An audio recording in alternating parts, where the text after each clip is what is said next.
So I know what we're talking about today, you just didn't hear, and maybe it just was kind of more of a silence thing, which it shouldn't be. But it's one of those things back then, you just never really heard of stories. And, that's kind of what I wanted to talk about today. As the sport is growing and as everything, the community, you have women's classes now, you have women's seminar, you have women's camps, you have all this good stuff going on. Girls and D's, you have all this great stuff that's growing the community constantly. I mean, I've watched just in the last, let's just say 10 years, women's competition where it was a woman would sign up and she had to change her bracket, or they had to combine belts or combine weight classes and do all this because the sport just wasn't quite there yet. Now it's exploding, which is, like I said, as far as everyone, it's good. That's the good news. The good news is the direction jiu-jitsu is going is positive. The bad news is, I think, unfortunately, as the sport grows, as women's BJJ grows, you are going to see statistically more problems arise. And that's any sport. Look what happened at the U.S. Olympics with their coach. I mean, you see shit happen all the time. And the thing is, the whole goal is the communication. How do we prevent it? How do we stay on top of something so it doesn't become a court case or an aftermath problem that really gives not only the person a horrific experience, but it also gives jiu-jitsu a bad name. We are still a very small niche community. We still are a very small sport if you look in perspective of what's out there in the world. So anytime something bad happens, it kind of tarnishes the sport a little bit. So the whole goal to me, and from what I'm looking at as a perspective, is how do we prevent stuff? How do we get in the proper communication? The actions we take, and like I said, I know from females, and I've been able to talk to Sharik about this, is that not all women want to come forward. Not all women want to talk about something may happen or something that maybe bothers them. Myself and my students know I'm very open, I'm very blunt. I don't hold back much, which maybe it makes it a little easier to talk to me sometimes because honestly, I don't care. I don't judge. I don't do anything. At the end of the day, if you have a problem, come tell me. I cannot be a better coach, a better leader, or help the community in any way when things are hidden in the dark or things are silenced. And like I said, I mean, I know there's different cases on everything. So I'm not a professional at this, guys. Like, I'm good at jiu-jitsu. I can coach, I can speak, I know business, but I don't know the trauma of something happening. I don't know the perfect solution either. And I think that's why everyone's kind of here, is to talk. And I want to show my voice to show that I am supportive. We have had a very strong women's team across the board. And I know Colorado has just amazing girls jiu-jitsu across the board and nationwide, of course. It's just one of those things. I've just been fortunate to be around the women I'm around are very competitive. They're good, but they're also very vocal to me. And one thing, I try to treat everyone equally. I don't really give a shit what color belt you are, male, female, young, old. I don't fucking care. At the end of the day, is if you're here, you're training and doing all that. But I want those people to be able to speak. I want them to be able to open up. As I spoke with Sharika about, it's one of those deals, and she's given me some examples, and shared a couple things with me. And she's like, hey, this is going on in the community. This is going on in the community. And, my first words were, well, I didn't fucking know. If people aren't saying anything, or, at some point it is getting to the point, it's at a point as the male instructor or coach or whatever, sure, maybe some of the males do look like assholes. Maybe they do look like they aren't supportive. But I will say this, I would say a majority maybe don't know. And, like I said, I'm very open. So I wish people would be open with me and tell me stuff, because there's a solution to everything. Now, if it's already happened, to me, that solution is past my pay grade. It needs to go to a more professional level at that point. But to maybe find something out or prevent something, or if something's making someone uncomfortable, you should be able to go to your coach, your leader, male, female, whatever it may be. Sharika's taken on a very good role where she does speak with a lot of women in the community. She does find information out way further than I know about. But like I said, I have, due to all this and everything going on, she has been able to share some stuff with me. I know we dealt with a case here in Colorado, and I told Sharik, I said I knew that person since they were a white belt. I had been to parties, I had been to tournaments across the nation with them. I had been to events, all this stuff. And honestly, I would have never pegged it in a million years, so sometimes you don't know. And so when you first hear things, you're like, I don't know, I've known them for 10, 12, 15 years, whatever it may be. I don't know. That doesn't sound like them. I would have never, but guess what? It's out there. And the more the sport grows, like I said, unfortunately, I think the more, like, once again, statistically, you might see stuff. And that's why I think being vocal and understanding that people aren't going to tolerate it, you can't really silence people. But as a female in the sport, or, females in the sport, you can't, I know it's hard, but, and I'm saying this from my perspective, okay? So like I said, this is just my perspective, is that you can't hide this or shelter it or sweep it under the rug, or, I'm not going to say anything. I don't want to cause like, a little bit of a tiff or anything. You can't do that, because at the end of the day, like I told Sharif one day, I said, how am I supposed to better a female student or anyone, whoever it is, if they've had an incident that happened to them, or if they're uncomfortable in a situation? And I'll use just some broad situations, okay? Someone maybe had an incident where they had a bigger guy on top of them, and then we roll a lot of up, down, out off the wall, because I like everyone to train with everyone. I want it to feel equal. I don't want people to find their one partner and go in the corner. That's not what jiu-jitsu is. And so we do this up, down, and out. But the female came up to me later and said, you know what? I had an incident happen to me. When bigger guys are on me, I panic. I get a little bit, and that's all I needed to know. I don't even need to know the full details. All I need to know is that situation made you uncomfortable because of an incident. And that incident is now addressed to where I say, cool, next time there's a big guy coming out, ask if you can be on top, or say, hey, you know what? I'm going to train with someone a little smaller today. It doesn't hurt anyone's feelings. Look, I've been doing this for 20 years. I know all the time training or doing anything. So the jiu-jitsu community, I want people to feel safe. That jiu-jitsu is a good outlet, mentally, physically, spiritually, whatever you're looking for. But I also want people to know too, and like I said, I'm trying to cover some topics because I know you guys will cover a ton, but I'm trying to get where my mindset is I know a lot of people that don't go out, they don't go to parties, they don't go to bars, they don't drink, and so jiu-jitsu is a great place to meet people. I think it is a great social network, and it can be a very safe environment. I know plenty of people in here that have boyfriend, girlfriend, or husband, wife, and and I know people that have met in the gym, and I know people that met outside of the gym, and then they came to jiu-jitsu together. Jiu-jitsu should be a safe environment that then we can bring our kids to, we can bring people to, we can grow this thing. But if there's incidents happening in the community, I say this from, I don't know all your coaches. I don't even know who's all on here, right? But I'm just saying you should be able to go to that person, trust that person as a coach or a leader, not only better your jiu-jitsu, but make sure your jiu-jitsu is getting the goals and needs it wants, but also that it's a safe environment. And I don't want, I try to tell this to my higher level women. I don't want jiu-jitsu to feel like it's a barbaric sport that new women are coming in and, oh my God, this incident happened. I never want to go there. I never want anything like that. Or, I don't want to go get hurt, right? Like, oh, I have to go roll with these guys and get hurt. That's not what this is about. And if your goal is self-defense because of an incident that happened, that should be the number one thing you should communicate to your coach. If your goal, whatever your goal is, and like I said, my biggest thing as a male, and this is my perspective, is that all you guys, and you guys can message me. I'm very open. I'm very blunt too. And I always will look, to see, the big picture, hopefully.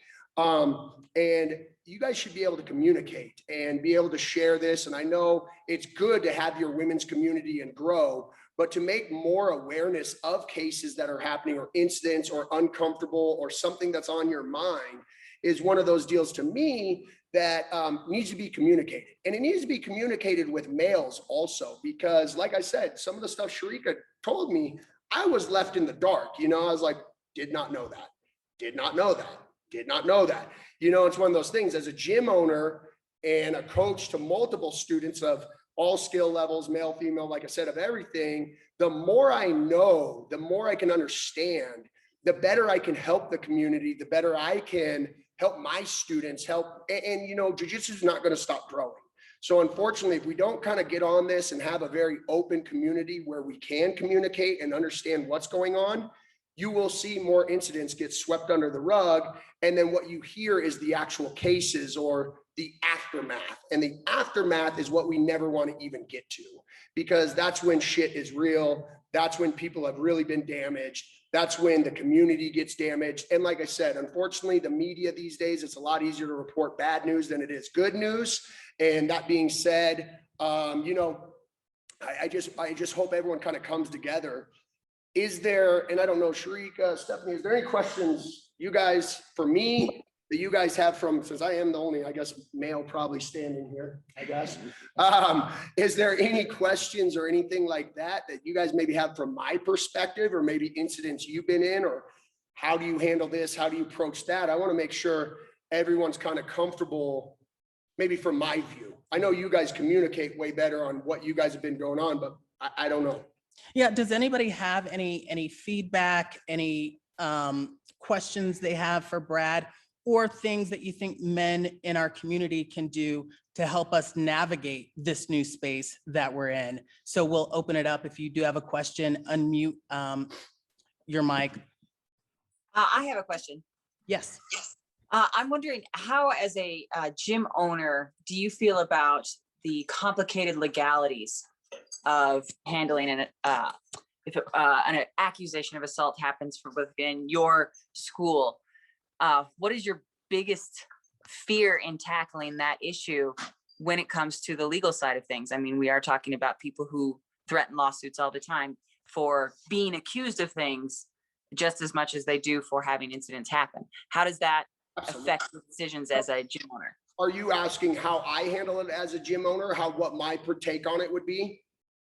I guess whatever you have seen other gyms do, or you yourself would do, because I feel like this is an issue we have to face. Yeah, absolutely. So I think you've seen two things, right? You've seen gym owners sweep it under the rug and hope to God that they don't have to deal with it because they don't want to address the situation or really be involved in it. And then I think you have a situation where you can be proactive. I have been fortunate. I have had students that have had incidents, but not in my gym. You know, they've just had stories from outside that have happened. And that's where I said I have maybe some stories of that uncomfortable. Now, in a situation where accusations have happened, that's why I said, number one thing I try to do, and you got to be careful because this is a very touchy subject, is look at the big picture. You know, you do have to understand, for me personally, how I would handle a situation like this right now is, because I have seen so many scenarios that go inside, I personally think both parties have to step away for a second from the facility at that moment until they can dissect it. Because if there is a real incident that has happened, then obviously the person that is the victim needs to make sure that they are taken care of properly, but make sure that their team is there. But I do not want to ever point the finger at someone that is innocent, because at the same time, I know there was a big case that was going on around the US with a big name guy, and he got accused of some stuff, and he had to go to 3 different gyms because no one wanted to touch him at that moment. And at the end of the day, all of his stuff was dismissed. It was he said, she said, point the finger, a little bit of anger and all this, and it all got dismissed. But look what he had to go through for about 18 months bouncing around. But then on the other table, there is the incident of, okay, this person did do that, and that person needs to be prosecuted to the fullest. And I am not a supporter of any way, shape, or form of, if something of that nature is going on, it has to be addressed immediately. I don't know, because like I said, as a business owner, gym owner, I will never ignore a problem. I've had multiple conference calls about breakups or relationship problems, let alone actual, even real rape or allegations of sexual assault or anything like that. I've been fortunate I haven't had to cross that bridge. But I am looking at it as a business owner. You can't sweep it under the rug because you can't ignore it. Whether it is not true or true, I feel you have to be a part and listen to both sides. But at some level, if there is that next level of truth to it, it has to go to authorities. It has to go to a higher level, because at the same time, let's get real. I am just a jiu-jitsu school owner, you know? So at some point you have to put a level. Yes, you have my trust. Yes, you have the ability to come talk to me and everything like that. But at some point it's like, ooh, this is probably above Brad, you know, like this is real. And, you know, so for me as that, once it goes to that level, that becomes of where, okay, where are we at? Are we talking to attorneys? Are we talking to law enforcement? Are we filing charges? Are we doing that? And once all that happens, I truly do think those parties need to step away for a second and really find out where it's going to go. And once that kind of goes, it helps the business owner as well, because you don't want to choose sides, you know, when it's at the beginning, but you want to listen to both sides. So like I said, it's a little touchy subject. I have not had to be directly in that yet. I think as a business owner, you do have to be a little bit open-minded and listen to both sides. You can't be like, oh my God, you called me and this is what happened. Fuck them. We're going to go about, you can't do that yet, because I have seen both sides of the story. But you want to catch it as soon as possible. And that's where I'm hoping this community becomes, is that we prevent it before a gym owner or a student or anyone, a coach, whatever it may be, ever has to be standing in that situation in the middle. Any other questions out there or comments? Good question, Allie. Okay. So Brad, what we're gonna do, we're gonna have Stephanie Stout talk, Stephanie Linkish, Shama Coe, and Shannon are gonna talk. We'd like you to be there to hear some of what's going on in the community.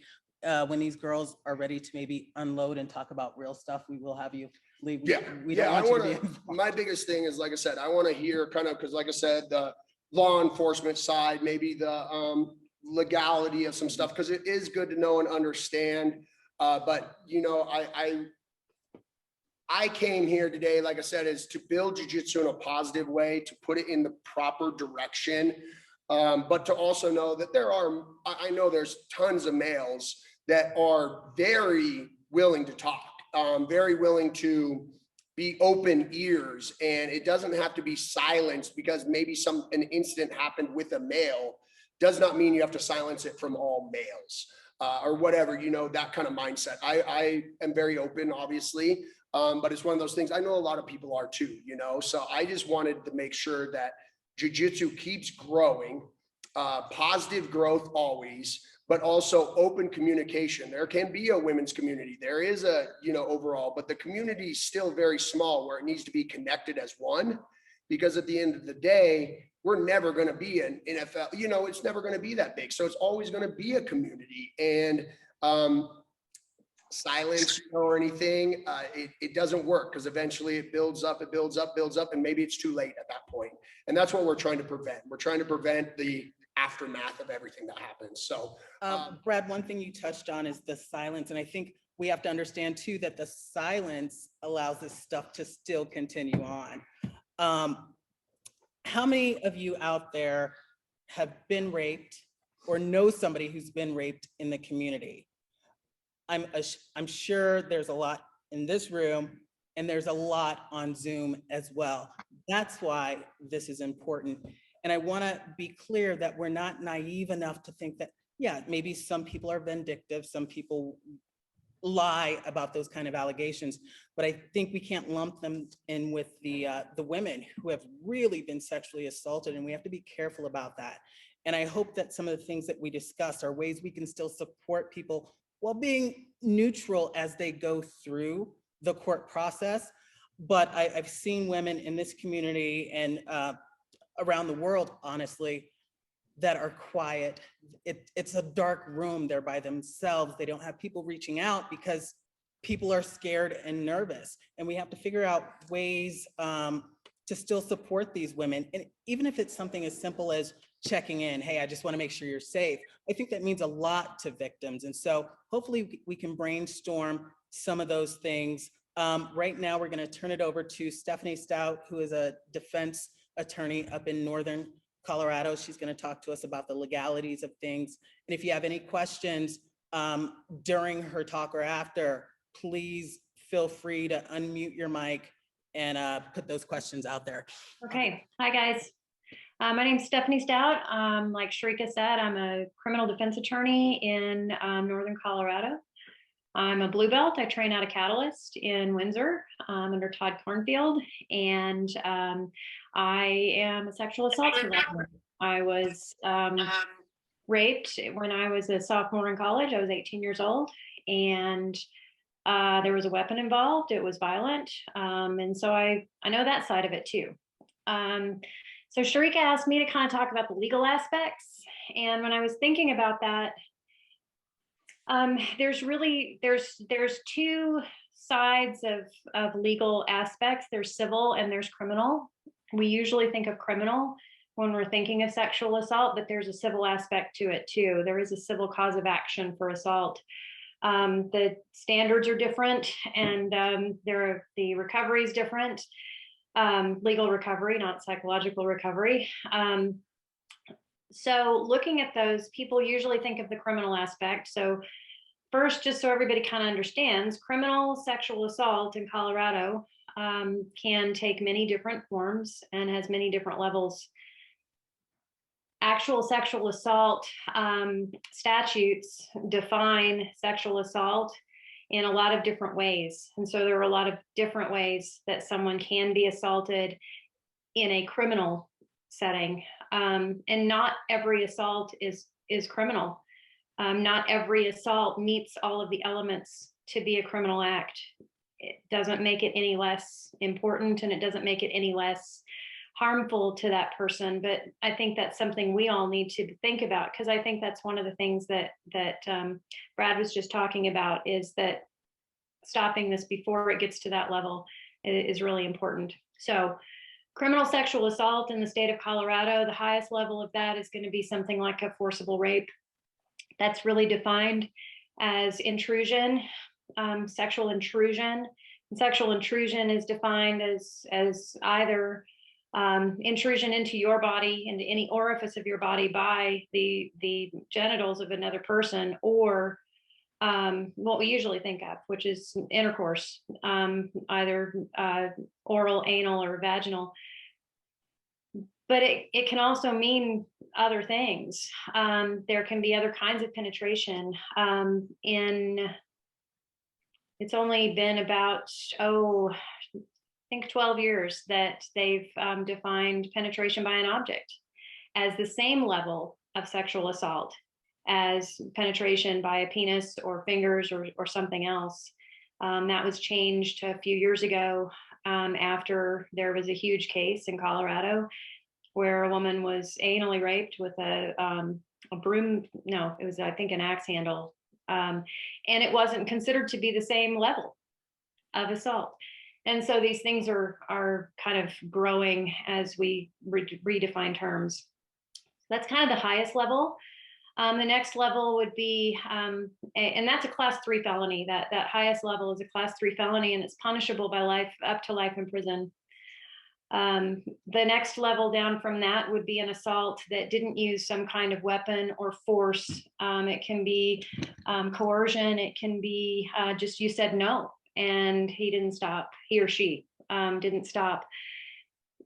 That's a class 4 felony in the state of Colorado. Again, it's punishable by up to life in prison.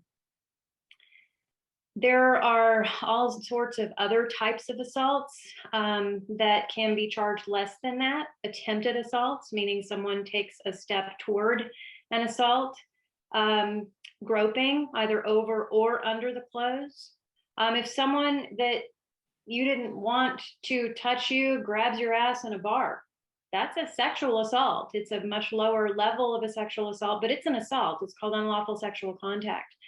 Over the clothes, groping that you didn't ask for, can be a criminal act.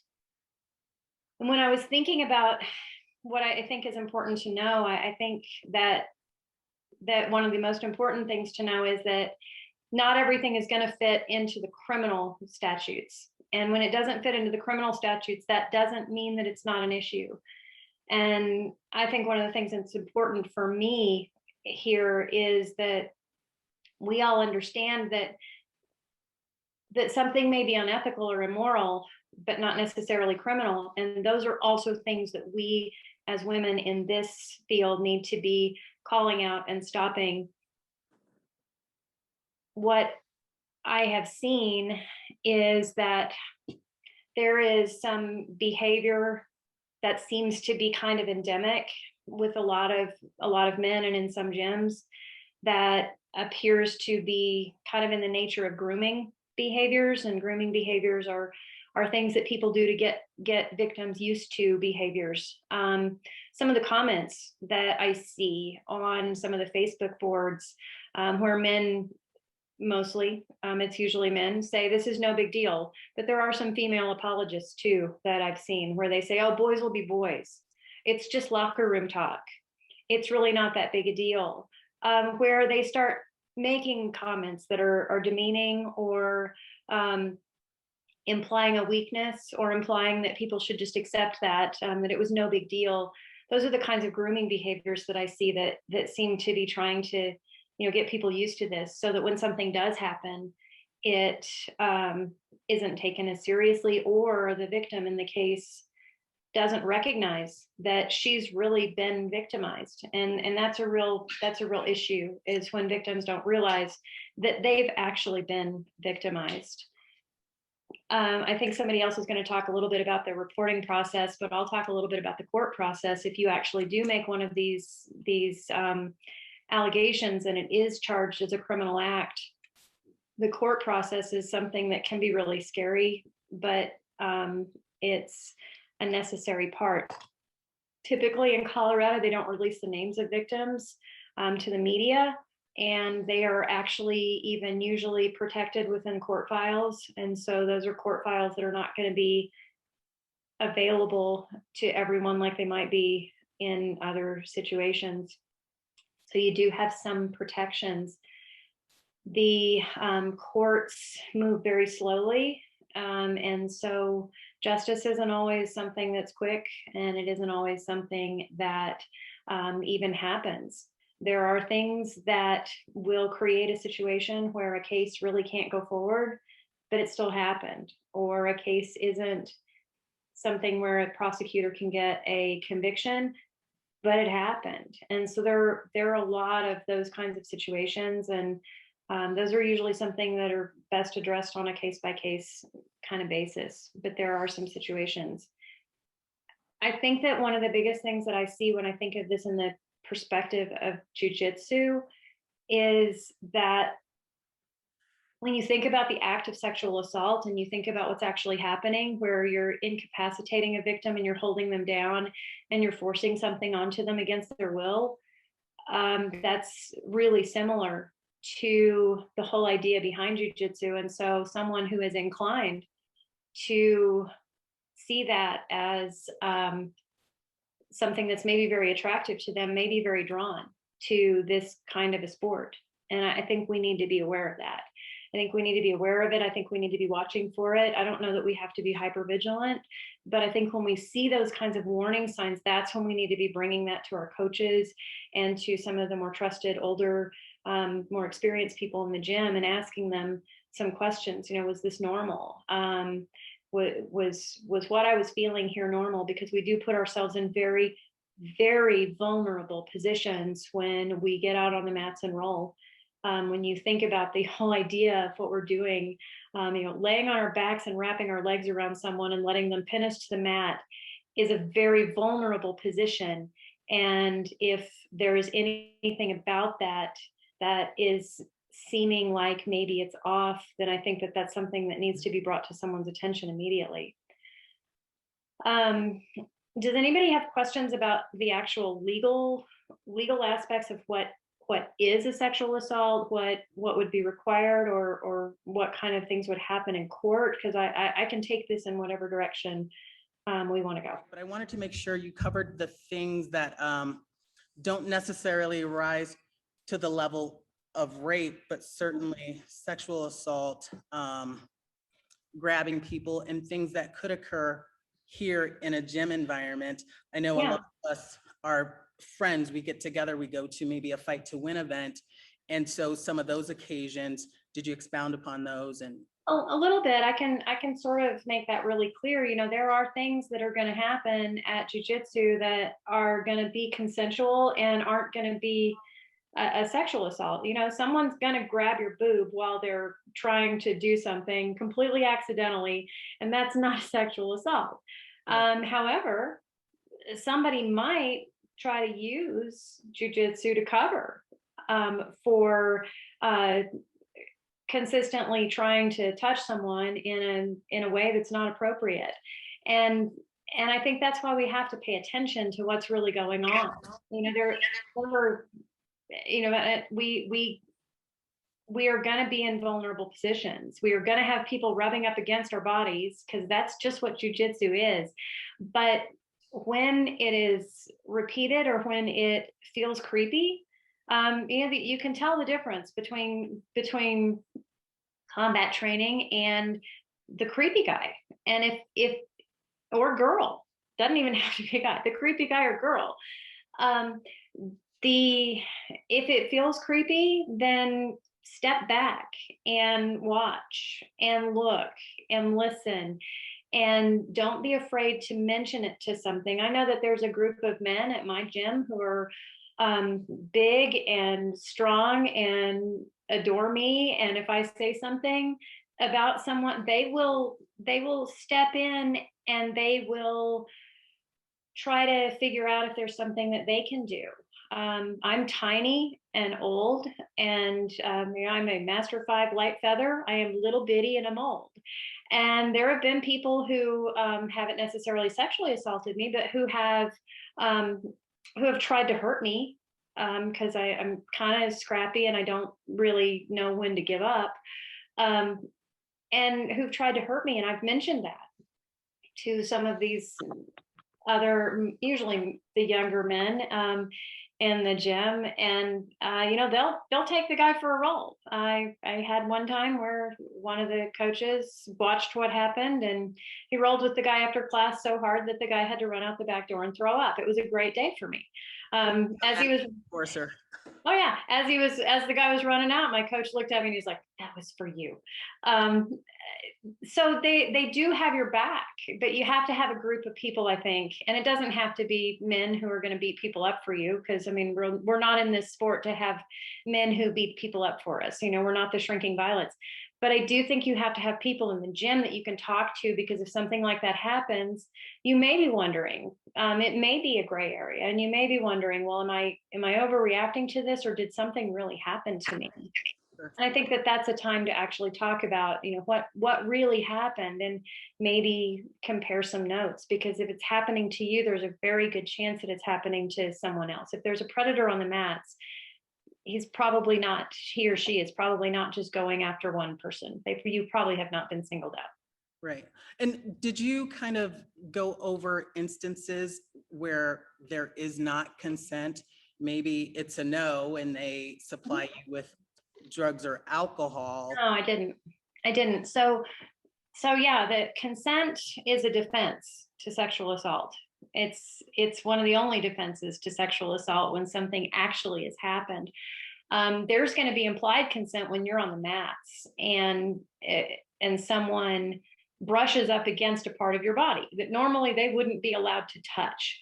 You know, normally they're not allowed to get in between your legs. They're not allowed to touch your breasts. But on the mats, that's happening, because that's part of the sport, and that's implied consent, that you couldn't say, "Oh, this person touched my breasts." Well, what did you expect them to do? However, if they're doing that in a way that is not part of the sport, that's when it crosses a line.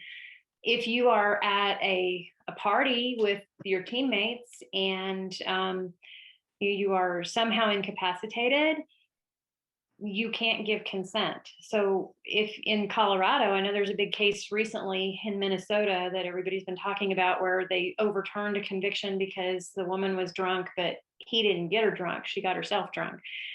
And it's an interesting case. I'm not going to go into the details of it, but in Colorado, the rule is if you are incapacitated and the other person knows that you are incapacitated to a point where you wouldn't expect to be able to consent to some kind of sexual activity, then that's going to be assaultive behavior.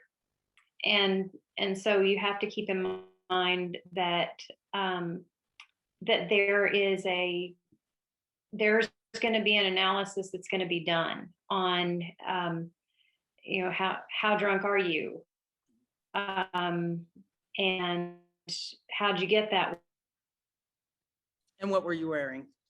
So I appreciate that. I would like to, maybe when we do question and answers, I have a couple questions for you as well, a little bit later on. But does anybody else have any questions for Stephanie? If so, you can unmute yourself. Well, I just wanted to say very quickly, the one thing where she was saying you're overreacting. What I have learned in the years that I've been in jujitsu is 9 times out of 10, if you're thinking, am I overreacting? You're probably not overreacting, because we are trained uh, to taper ourselves. We're trained to really say, oh, well, maybe that's not what that meant, when that's exactly what it meant. So if you're ever asking yourself, if you're ever saying, am I overreacting? 9 times out of 10, you're probably not overreacting. So that's just all I wanted to say. So I completely agree. And that's part of those grooming behaviors. You know, we as women have been groomed most of our lives to accept, you know, boys will be boys, and people are going to act that way, and oh, they just think you're pretty, and those kinds of things. And I think that that's exactly where that grooming behavior comes in. And grooming doesn't have to be by the assaulter. Grooming can be by the society or the community that we've been part of, and it is what makes us question. You know, most men don't question when they've been assaulted, they know. But most women make excuses for what was going on. Oh, maybe I shouldn't have been there. Maybe I shouldn't have been doing this. Maybe I said the wrong thing. Maybe I, you know, all the maybes. And so I think you're absolutely right there. And that's part of that societal grooming that all of us have been subjected to. Thanks for that. Anybody else have any questions for Stephanie? Anybody in here have any questions for Stephanie? All right, so we're going to move on to Stephanie Linkus. She is going to talk to us about the law enforcement perspective and what you should do if you have been assaulted or raped. So back with something Stephanie said, I just want to touch base on with, if somebody in the gym is touching inappropriately, maybe we talk to each other and we find out that somebody else feels that way. Don't be afraid to say something. I mean, we've had incidents in here where somebody had touched more than one person and they thought it was inappropriate. And the thing is, if nobody tells him anything, how does he, one, know that we know what he's doing, or two, that he's being inappropriate? It might just be difference in him not understanding how he's touching us because we're feeling it, not him. So my biggest thing is going to that person and saying, hey, a couple girls don't feel comfortable with this. This is why, watch your hands. That way, if it continues, we now have proof that we've talked to this person. We've asked him to wash his hands. Now we go to our professor or even the police authorities and say, look, we've talked to him. He does not care. This is not an accident. It is intentional. So my thing is we have to talk to these guys. Sometimes they don't understand, but once we call them out on it, they better understand. So a little bit like Sharika and Stephanie Stout were saying, unlawful sexual contact is an arrestable offense. Those are things that, you know, you're at a party. Jiu-jitsu, I think, is very different for me. I roll with guys. I've had my shirt pulled down on accident because, again, I'm one of those ones that wants to roll hard and doesn't pay attention. I've had, you know, people tap, they grab your butt when they tap, and it's just jiu-jitsu. We've all been there. We understand that. So that's not unlawful sexual contact. If somebody is groping you for gratification, that is unlawful sexual contact. So that's different when somebody's grabbing your boobs or rubbing your butt, completely different than a jiu-jitsu environment. But like Stephanie said as well, being intoxicated, you cannot give consent to sex if you are intoxicated. So if you go to a friend and say this happened, they're now considered an outcry witness. So if I was raped and I call Sharika and I say, hey, Sharika, this happened last night, Sharika is now my outcry witness. The police will contact her and they will attempt to get a statement from her. She can refuse, but they will try to get a statement from her because she is my outcry witness. She's the first person I talk to. Then they will talk to you. Obviously, being police officers, we understand. I have had cases where women are 100% victims. I have had cases where people are 100% lying because they are married, because they got caught, because they regret. So detectives will contact you and ask you lots of questions, not to say that you were lying, but they need to be able to filter out what the truth is and what's not. So you do get asked a lot of questions. You are taken into the hospital. By choice, you can refuse, but you are highly encouraged to go to the hospital to do a SANE kit. A SANE kit is a sex assault kit that is done by a nurse who specifically and only works with sex assault victims. They collect evidence such as they swab your fingernails underneath to see if you scratched. They will swab your neck, your body to look for any semen, any saliva. They also do an internal rape kit vaginally or anally, depending how you were sexually assaulted. And much like Stephanie said, being sexually assaulted includes digital penetration, forcing somebody to give oral sex, or actual penetration with somebody, whether it's digital or their penis. So let's see what else. What are some complications if somebody doesn't get a rape kit? They've showered and So they're even ready if to you report it. showered, generally speaking, within 48 hours of a sex assault, you will still have semen inside of you or tearing of the vaginal area. If you were fighting, you're going to have bruises between your legs. You are definitely going to have some vaginal tearing. If you shower, we still try to do the same kit within 48 hours. Even a little bit further out, they will try to do evidence.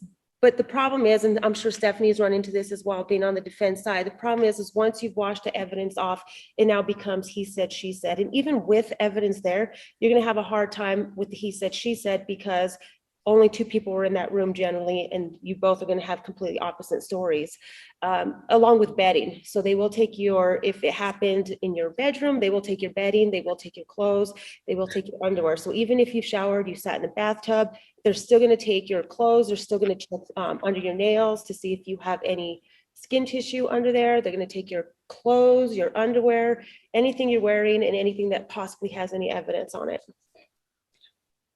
Does anybody have any questions for Stephanie, either in this room or on Zoom? I don't have a question, but I wanted to add something because I think that was a really good description of all the different ways that this can happen. But in addition to intrusion, I think going back to that idea that you don't actually have to be intruded upon. Somebody rubbing themselves against you or rubbing you can also be a sexual assault. And I wanted to add that because I think it's important to understand that if they're touching you, if a man is touching you with his penis, doesn't matter where he's doing it, that can be problematic. He can rub his penis on your feet, and that could be a problem. So I just wanted to add that part, but I thought that was a really good explanation. Thanks. Well, the statute of limitation for a sex assault too is 20 years or 20 years after DNA has revealed a suspect. So a lot of women have gone years without reporting sex assault, but we actually have 20 years to report a sex assault. So even if you've showered and it happened 15 years ago, you can still file a report against somebody for sex assault. Is that the same for minors? No, there's no statute of limitation if you're under the age of 15. So if you are a minor and you were sexually assaulted, there is no statute of limitation. They can, 90 years from now, we can still press charges, which is why that SANE kit is so important. And it's so intrusive and it's hard because a lot of times you go down there and they're just all over your body and doing this, but that's evidence that stays in our system for a very long time. So that's why they push for that. The difficult part is a lot of people probably go and they expect somebody to be arrested that night. That's not going to happen. This case gets reported, it goes to a detective, maybe 2 or 3 days later, they're just now contacting witnesses, talking to, and they will bring the other party in and ask them tons of questions. And depending on how much evidence they have, an arrest will be made, or it can be a month from now before that arrest is made. So that's the difficult part being a victim, is you may feel like nothing is happening, but that's not true. It is happening. Some things just take a lot longer because it's just not 100% there. And we cannot arrest unless we have actual probable cause. So we can't arrest just because you say to. And they're making that a lot more difficult to arrest now, but it doesn't mean they're not trying to work on your case. So that's something, if you are a victim, you just call the detective and keep working with them. So it's best, I'm sorry. So it's best to, if you get sexually assaulted, going in and being tested as soon as possible. I personally would, and if it was somebody I loved, I would highly encourage them to be tested immediately. Because just because you go in, if I got sexually assaulted right now and I went to the hospital and I got that kit done and I had a snake kit, I still don't have to press charges. So now they have all of that evidence and I can say, you know what, I don't want to press charges, just leave me alone. Or 5 years from now, I can say, I'm not over this. I need justice. And does a hospital hold that DNA evidence? No, the hospital will hold it. Once the SANE nurse comes in and gets that evidence, they will call the police department jurisdiction. They will come pick it up and put that into evidence. Okay. Where they actually are the ones that will actually process it. Oh. But we don't have to have a victim pressing charges to do that. Is there any, what if that person was scared and they got their test and they decided, I don't want to press charges right now? Would the police press charges? Okay. Nope, they will not press charges. They will process that evidence and they will hold on to it for 20 years and then it gets thrown out.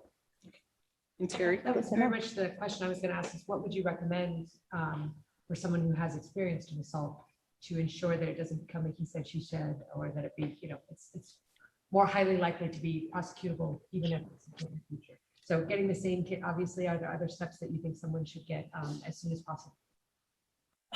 No, I think that, as far as evidence goes and being in court, it's going to be your same kit because we've all seen it. It happened locally in Colorado and I've seen it everywhere else. Is even if you are a true victim, like Sharika said, it's going to be about how much did she drink? Did they date? Were they flirtatious? What was she wearing? And the reality is none of that matters, but it's still the defense. The lawyers are going to put that out there. Like, well, you were only wearing a bra and underwear. You were drunk. But again, being drunk doesn't give consent. So that doesn't matter. And even if I date someone, I can be married to someone. The minute I say, I don't want to have sex with you and they force you, that's now sex assault. Stephanie, this Stephanie just said something interesting about what people wear. Were you flirtatious? Being a defense attorney, is that something that you would bring out in a potential court case? It can be. I think one of the biggest things that people give, the biggest gift that people give to defense attorneys is delayed reporting. Okay. That's the biggest gift a defense attorney can get, because then you have given the other side the ability to say that, if you really were assaulted, why didn't you say anything about it? You can create a situation where you make a defense out of someone building this up or creating it later. And I can say that, in a lot of the cases that I do, I actually take a lot of cases where people are wrongfully accused or where I truly believe that they're wrongfully accused. And one of the things that I see in those wrongful accusations is a delay in reporting. And sometimes you can attribute that to someone who understands that delay in reporting is going to mean that they don't have to explain why there's no physical evidence. So the physical evidence is super important. It's super, super important to have that physical evidence because it cuts off that defense. And it's not a pleasant exam, but it cuts off that defense if there is physical evidence. The other thing that I think is important, and Stephanie, you may have a different perspective on this, and I'd love to know what it is, but that if they find DNA that and this person is convicted or even charged, their DNA goes into a system, or it can be checked against other cases. So if you make an allegation against someone and there's a DNA test that's done and they're charged, that DNA is then going to go into a statewide system that's handled by the Colorado Bureau of Investigations. And there may be a 15-year-old assault that was out there that was never prosecuted, and they may get a cold hit on that. And they may have other victims that they can bring in that they can now find some justice for. So that's another reason to preserve that evidence. Evidence preservation is one of the biggest mistakes that sexual assault victims make. They use the bathroom, they shower, they wait 2 weeks. And there's reasons for all of that. But I'd love to know your perspective on this, but I find that the lack of physical evidence and the inability to preserve that evidence is one of the biggest issues that comes up in not being able to successfully prosecute sexual assault cases.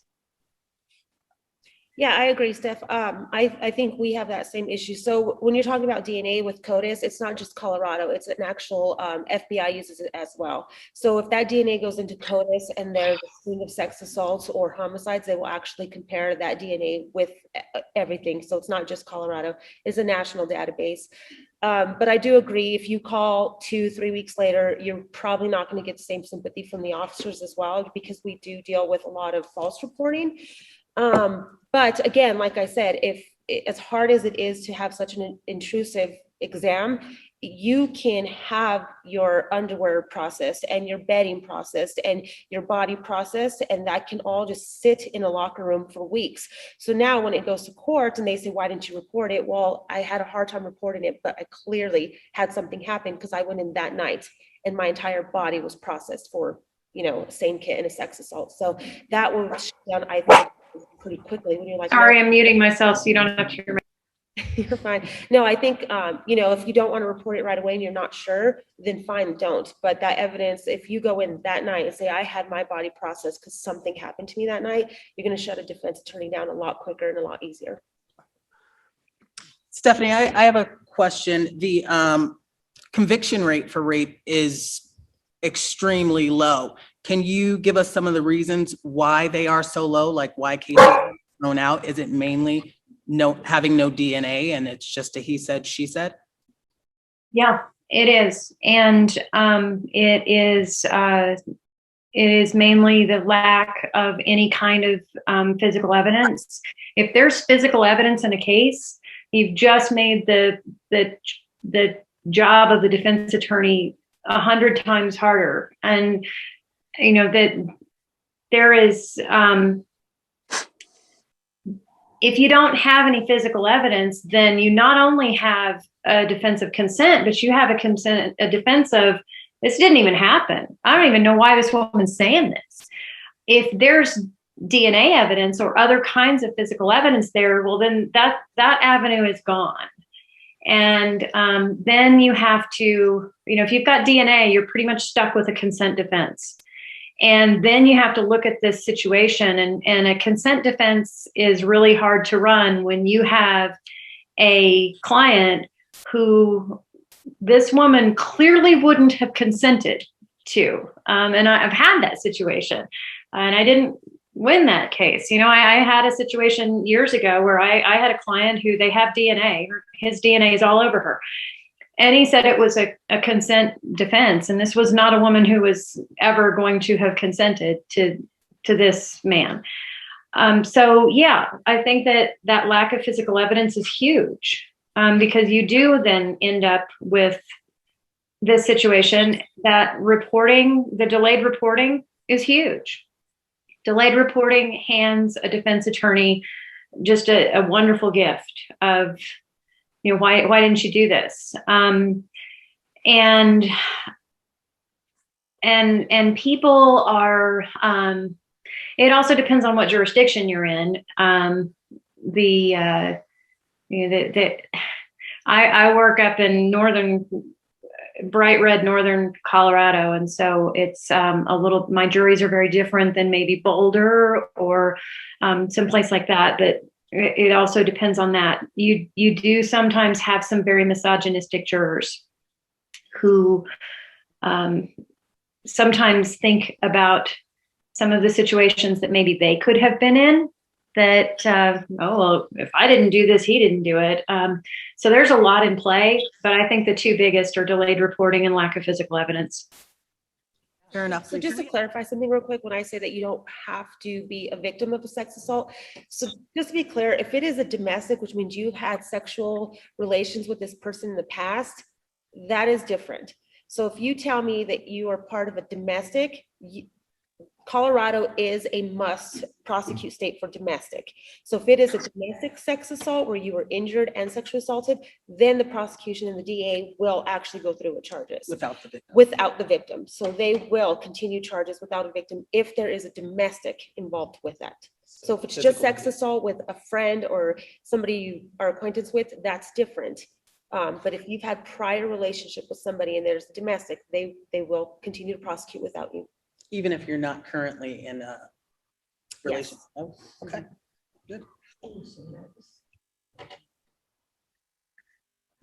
Hey, you guys that are still hanging with us, we appreciate it. We're gonna get started. Our next presenter is Shannon Shomo. She runs Safeguard. She's got a lot of experience in all this stuff, so please listen to her, understand her story and what she's been through as well. Take it away. Is this, I Is that believe the right so. one? It's on. okay, hey, this is Just Shannon. double check. Yeah.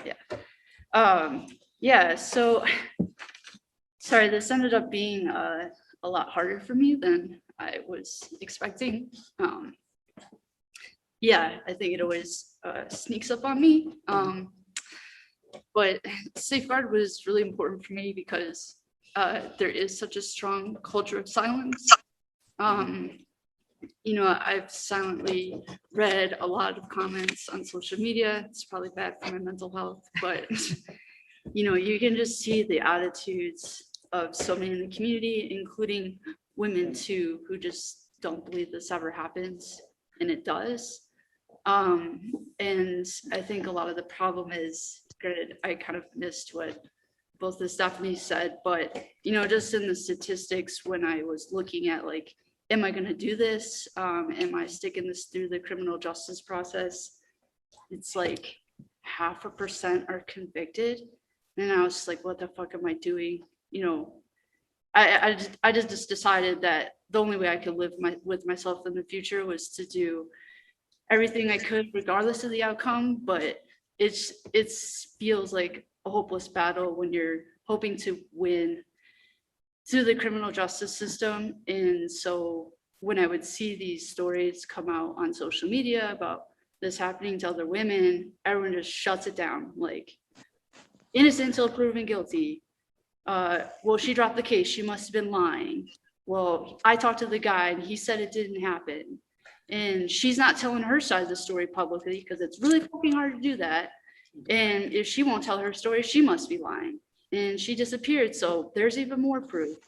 And so I just got really tired of seeing all of that. And so as I was going through the process myself, if this ends in a conviction, I have to say something, because no one can, I mean, there's still people that try to shut it down, and it's whatever. It's a lot less people now.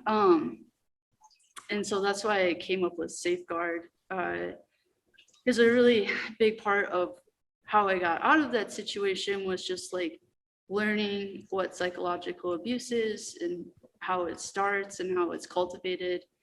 I was in that type of abusive situation for years. And it took me learning like what that looks like to finally say like, oh my God, that is what's happening with me. I have to get out.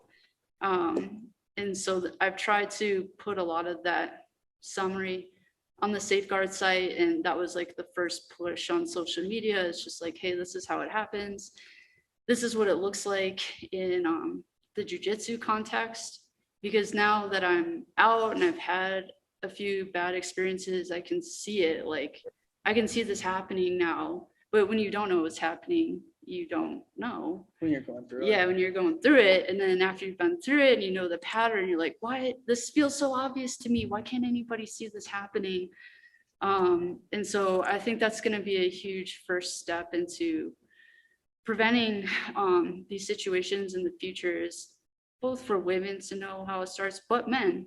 So then if men can also see these patterns happening too, they can step in sooner and check their buddies, or throw these people out of the gym before it becomes an assault situation. Because ultimately, if we're waiting for only a court to prevent all of this, well, you're going to prevent 4 out of 1,000 is the statistic. So 996 other dudes just keep walking the streets doing this. And so there just has to be an earlier intervention before someone gets assaulted. So that's that was kind of my impetus behind Safeguard. It is challenging to run because there are a lot of antibodies to this in the community for whatever reason. And there just really needs to be a lot more support from leadership in the community to start preventing this from happening. I think we were kind of just talking on our break here about like, it has to be a leadership thing down. It can't just be white belts and blue belts bonding together to try to prevent it from happening. It has to come from the top. And so I think our next big but really it's a big thing is just getting that word out of how it happens. What are some of the grooming, some of the major things that you see going on? I think, so the big thing is the trust building. So for people who just haven't experienced where I think like the general stereotype is like some stranger is going to pin you down, or someone that you don't really know very well in the gym is going to pin you down. And like, that's not how it happens. Right. People build trust first. And so you see that trust building with like, like talking to that person a lot in the gym, kind of making them their favorite person, that they're always going to help out more so than other people in the gym. In jujitsu, then it's easy to be like, hey, I'll give you some free private lessons.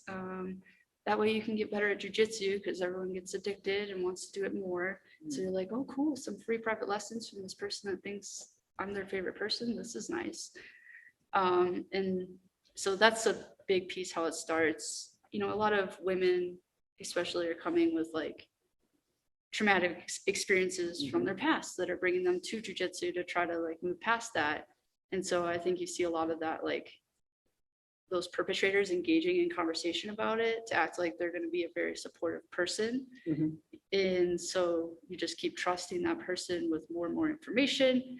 And as a relationship builds, and they can then flip that on you to establish more control. But it's really a trust building process at first to start. And it's just like one book I read called it love bombing. And it doesn't necessarily have to be like an intimate partner, but you might see that love bombing type concept with like a professor that's just always praising you. Like, you're the greatest competitor I've ever seen. You're the hardest worker I've ever seen. You're so amazing. You know, I've never like been able to train someone like you, that type of flattery. And then once the trust is built, then it's a control piece. So then they're talking to you all the time and dominating your time, so you don't have time to talk to other people. You know, one thing that happened to me was like he would just like tell stories of other women that weren't true. Like, well, so and so said this about you. How do you feel about it? I'm like, I don't know. They're my friends. And so kind of just turning all of your friends against you. So then you don't trust your friends, you trust that person. And so once you're completely isolated, they have that control, they're dominating your time, you don't trust anyone around you but that person, then it's easy to start abuse and have it be silent and have you not understand like this is really bad because you don't have your friends anymore to bounce off. Like, this So is it's what all happened. very psychological. Yeah, it's breakdown. very psychological. And so in the jujitsu gym, then like if there's already that very hierarchical structural where you don't question like an upper belt or you don't question the professor, then if you see the control, you're like, I don't question that, that's what's happening here. And then if that person later comes out and says I was abused, then you're like, but you guys were best friends, what's the problem? So I think that's probably the biggest educational piece to overcome, because if you look at like the survey that we did, that Shut Up and Train survey that was published, is of the people that were assaulted and harassed, 30% still trained with the person who assaulted or harassed them. Yeah. And that's kind of part like when you're in the gym, that's your family, you don't want to leave. And so then you're left with a choice like to leave everybody or deal with this guy. And there's a lot of people just choose to deal with it. But then the problem is when that person finally decides to say like, this is what happened, everyone's like, but you're here training with him, you must that doesn't make sense in my mind. And I could see how it doesn't make sense, but that's just the reality of the That's situation. one of the things that Stephanie Stout had alluded to, like, that is something as a defense attorney, she'd be like, well, you still had a relationship with this person. You guys still hang out. And so I can see how people would use that. That's unfortunate. Yeah, and I think perpetrators are very tricky about that because, I mean, I read that book, and that book told me like people with that type of psychological manipulation usually come back to try to talk to you and try to make amends, or in his case, pretend like nothing happened. So I knew that was coming, and I had to be like very deliberate. Like every month, I'm probably gonna get like, oh, hey, I missed you. Hey, how are things going? Hey, are you gonna be at this tournament? And had to be constantly like, no, no, no. He'd come approach me at the tournaments, and then I'd have to pretend like he wasn't there and move on. And so if I wasn't so convicted in doing that, I could see how he easily could have created a scene that made it look like I was still being friendly, and I must be lying because here I am being friendly to him. Right. Yeah.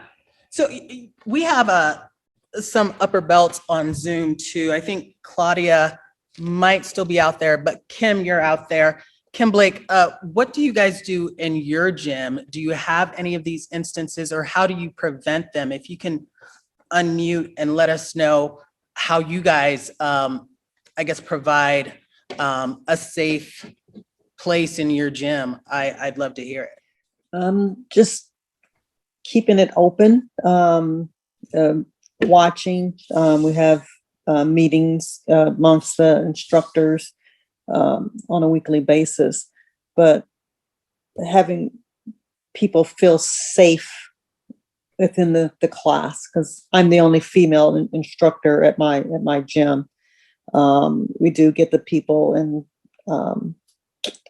even if something comes from the outside, we pull them aside and talk, we're open. The instructors have come in and have that person feel safe about speaking about their issues amongst a group that's open to both sides. So, and that comes from the male leadership as well? Yes. Okay. Shannon, can you talk a little more about what Safeguard does, what Safeguard is looking to do in the community with support for women? Yeah, so I think the long-term vision is to have some like ambassadors regionally, because we've had instances, where people share us a story, and we want to be able to support those people. And so the idea is to build that out. And I think it's, sometimes easier. It depends on the person, right? It might be easier to share what's going on if you just don't know that person and they don't know any of the people you're talking about, or it might be easier to share what's going on if they do know the people you're talking about. But basically build out a team of ambassadors that can be, in a sense, victim advocate. I don't want to call them formally a victim advocate because there's legal implications that come with that as well. But basically someone that is safe to talk to and help them emotionally navigate the situation, and maybe help brainstorm ideas of how they can handle it. But there just needs to be more safe people to talk to start to break the silence of the day. Yeah, I think that's one thing that's lacking probably in all these gyms, is not knowing who is safe to go to. We were talking to our professor here, and we said it would be nice that if you get a new white belt in the door, if we could have a packet, a list of names of women they can reach out to. We had an instance quite a few months ago where a gal didn't know who to go to. She didn't realize that she certainly had upper belts in the gym and an outlet. And so it led her to go to somebody else who was outside the gym, not realizing that there is certainly support. I am certainly around. But I think we can minimize that if we say, hey, we have women here and they are open to hearing any gripes or grievances you have, any issues of safety, you have an outlet. And I don't care where you're at. If you have issues in the jiu-jitsu community, call me. I will sit, fight, and cry with you, I promise. So does anybody have any questions for Shannon about safeguard, about grooming, how maybe you can be a beacon or support for other women in the community? Or if there's anybody out there or in this room who has advice on how we can better support women who have issues, that would be great too. Rick, I have a question, and it goes a little bit more into, are there things being done, or do you imagine that there are going to be things done where we reach out to the men in our gyms and educate them on these issues and make them allies? Because there are a lot who want to be allies, and I'm thinking of a situation that I had in my own gym where a photograph was put up, and it was one of my coaches, and he was getting his back taken, and he has his head right on the other guy's shoulder, right next to his ear. And it said, "I wonder what he's saying." And another guy in the gym who I never liked much posted, "When the rape's inevitable, just don't fight and nobody gets hurt." And so I reached out to him privately instead of calling him out. If I had to do it all over again, I would call him out publicly. But I reached out to him privately and I said, I'm gonna ask you very nicely to take that down, because when I was 18, that exact thing was whispered in my ear. And he refused. He said, "I have a First Amendment right to say whatever I want. I'm sorry you were hurt. If I ever saw the guy in a room, I'd punch him out for you," or whatever. But he refused. And so I reached out to the coaches who were involved. I reached out to several people that I trusted, including the coach who had posted the picture, and said, "Will you please take this down because he's refusing?" And so I'm wondering, are there ways that we can start educating? Because a couple of them had, done the little ha emoji, and I reached out to them and said, "This isn't funny, and here's why," and they took that down. But I felt like I was having to educate them, and I knew they'd want to be allies if they had that opportunity, but that I was having to kind of force the conversation, and I'm okay with forcing the conversation. I know a lot of people aren't. Are there ideas in Safeguard or in other places to reach out to the men who can be our allies and who may have a different perspective and may be able to approach some of these problem people in a way that we can't because they won't listen to us? I think that's something you're looking to do, is align with gym owners, correct? Yeah, I mean, I think in a future world, a little bit farther down the road, like I know there are people that would probably like to tackle it but don't know where to start. Like I would like to eventually get to a point where Safeguard can provide like resources or coaching or processes for to start to do that. I felt like Brad being willing to talk and listen today was a big first step for us in having male allies to talk. But I agree, like there are men that need to be allies, and I haven't like thought best way to engage that. But does anybody on the call have any ideas about that, or even in here about how we become allies? And they're not adversaries. Just talking about negative things that go on in a gym, it becomes very adversarial. It shouldn't be that. We should align and have a united front on how to properly address those situations. So if anybody in the room or on Zoom has any ideas or anything that you guys do in your gym that you think helps promote a safe and positive environment, I'd love to hear it. I feel like that. I think that the older women in your gym are a really good resource for this, because I feel like sometimes being older than a lot of the other people there, the younger people are not, this one jackass excluded, but a lot of them aren't as willing to cross me as they might be, and that's not fair. But with age comes some kind of respect, I guess.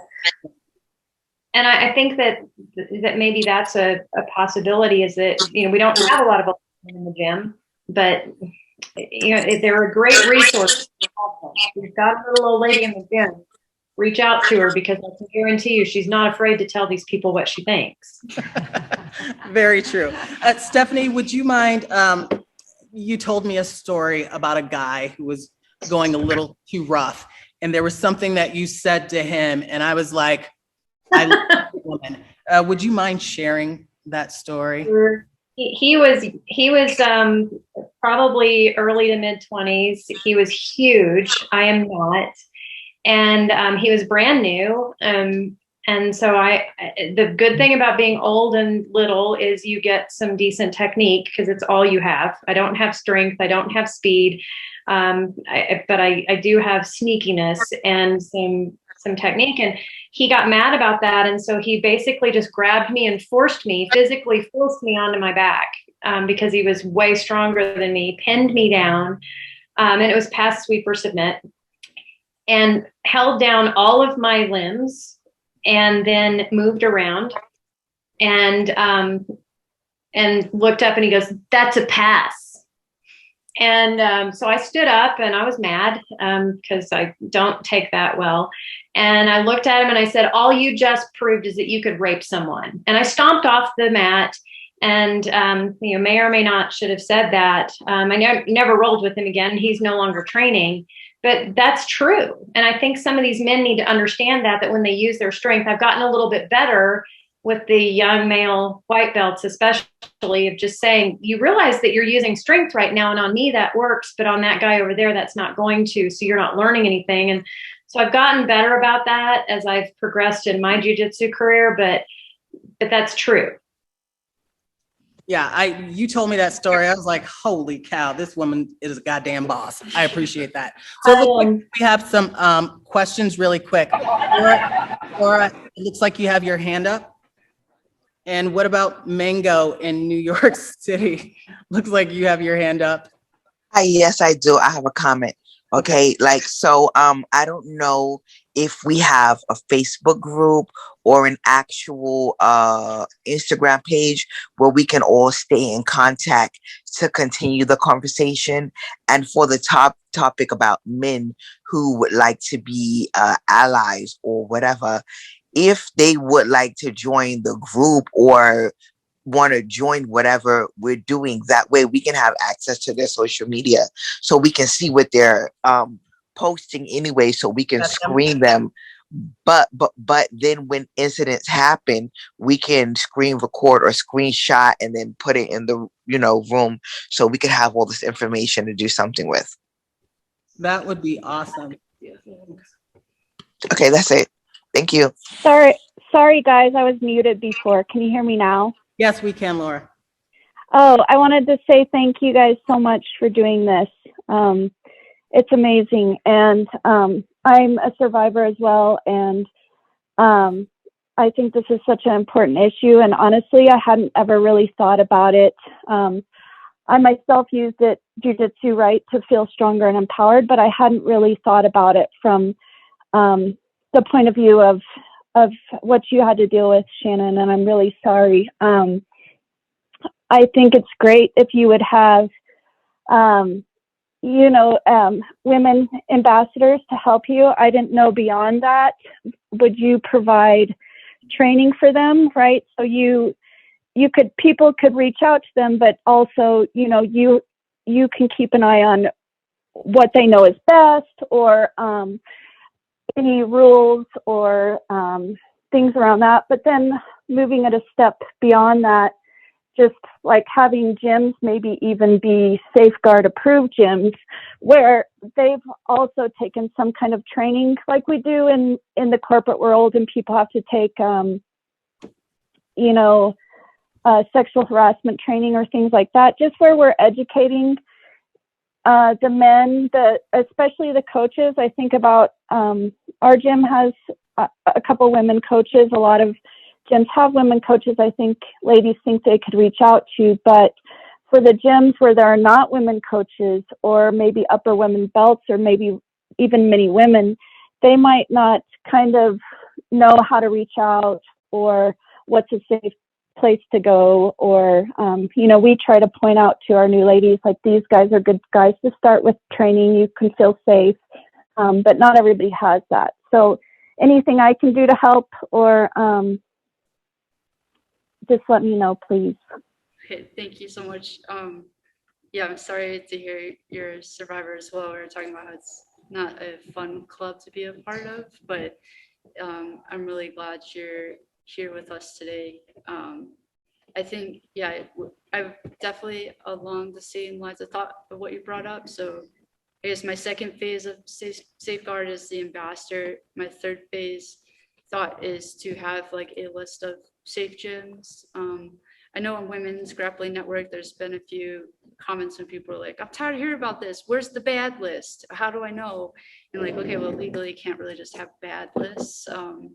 But my thought is like, if we can develop training and schools are willing to like make a pledge or commitment to like, we're gonna do all the education we can and have processes in place, then they could be named a safeguard school. So I think, yeah, ultimately that is the long-term goal. I mean, part of the issue is like, I'm heading the organization, you know, I'm still healing a lot myself.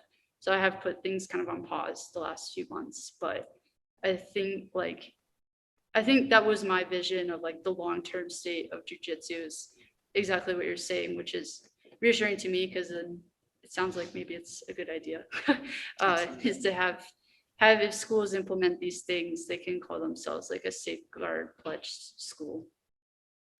Stephanie, I think you had something you wanted to add. So I don't know if I didn't tell you this, guys. I don't know who's on Zoom, and I assume everyone knows who I am. So I've been in law enforcement for 15 years and seen a lot of trauma, a lot of traumatic events. And I can tell you the hardest thing for me to deal with is sex assault. As Shannon knows, I can't even talk to Shannon without tearing up. Sharika knows that. I can close my eyes and I can relive a victim of a sex assault. Every room of the house, I could tell you what the smell was. I could tell you what she looked like. I could tell you where her injuries were, and she was killed. She was transported to the hospital. She did not make it. I sat in the hospital with her for 7 days, and she never made it.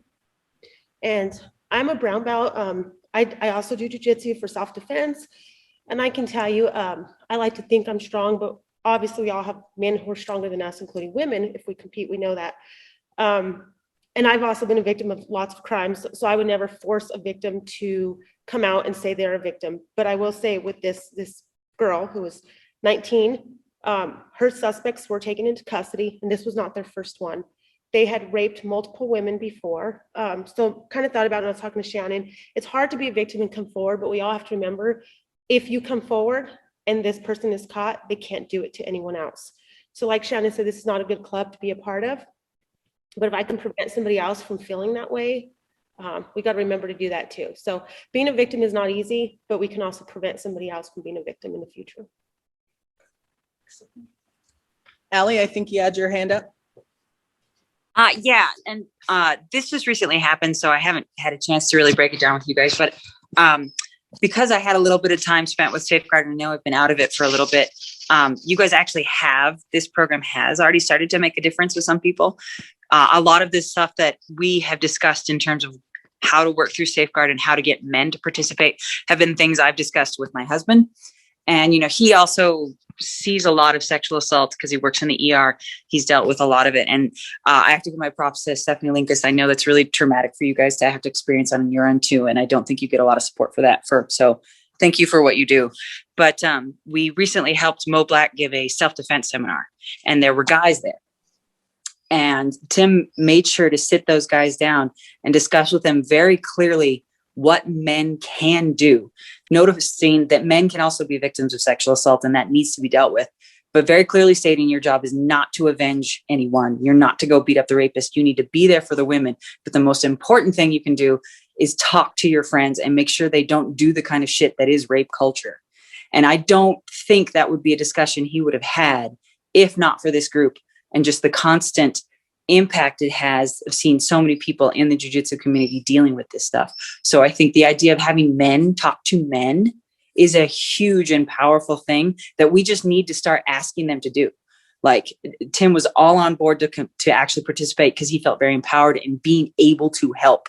And I think men who want to help if we give them a job and let them know, don't be afraid of talking sexual assault, but actually go talk to men, they're all on board if we can really just bring them in the loop. And that's hard for them and it's hard for us. But he's like, I'm really proud of the guy because he really nailed it to these college boys going, you know where you are. You're in college and your job is to not let this shit happen. You don't let men talk this way. You don't let your friends talk this way. You don't let them do that stuff. And that's how you prevent sexual assault. So I think Safeguard needs to take, and Shannon, you need to take credit for getting that out there in ways that you don't know about yet. This is actually starting to be something with momentum. So please take credit for making a difference in ways you're not seeing yet. So that's just what I'd say. Awesome. Appreciate that. That's good to hear. You know, I've gotten to follow a few Instagram pages now. I'm blanking on her last name. Her first name is Tracy, but she's kind of doing that male ally piece, and maybe we can take a piece out of her book, but with the NCAA, and because she was gang raped by a football team. And so now, like 15, 20 years later, she goes around to schools and talks about it, and she calls it set the expectation, but that it's all about the male allyship. And yeah. Good. Yeah, I think we need more of that. I think that's the concerted voice from women in the jiu-jitsu community is men need to speak the fuck up. That is the problem. If Brad says something in here, these guys are going to listen. If Sharika or Stephanie says something in here, we might get a couple to listen because they're allies, but it's a male-dominated sport and men are going to listen to men. And I think that's what we need to hone in on. And so I see that there's like some comments going back and forth that we can't really see. I don't have my glasses. So if somebody has something they'd like to share with the group, I would absolutely love to hear it because I think this is super important what we're doing. And I think we're on the cusp of doing things really freaking awesome. You know, we have Girls and Geese here, we have Safeguard here, and a bunch of badass women in this room. We're going to do great things. So let's keep this conversation going. And Sharika, I know you and I have talked about this before, but I think one of the things that I get hung up on sometimes in seeking out the male allies, and that's why I kind of had that question, is I don't like to think that I need a man to step in and protect me. And I don't like that. I like, you know, I am a strong woman. I have excelled in a profession that's male dominated. My hobbies are every hobby I have is in a male dominated field. I don't know if this is being the only child of really strong parents and being a girl. And so I always just kind of had to do that. I have no idea, but I know we've talked about that. I don't like thinking that somebody has to step in and take care of me. But I think that we have to get over that. They're not taking care of us. They are joining our crusade. Mm-hmm. And so they're not stepping in as, oh, let the men take care of this. Mm-hmm. They are joining us and doing what they can do. And we need to let them. And I know that's hard for me. I don't like letting them do it, but I have to. No, and you and I align in that way that I'm like, I will handle shit myself.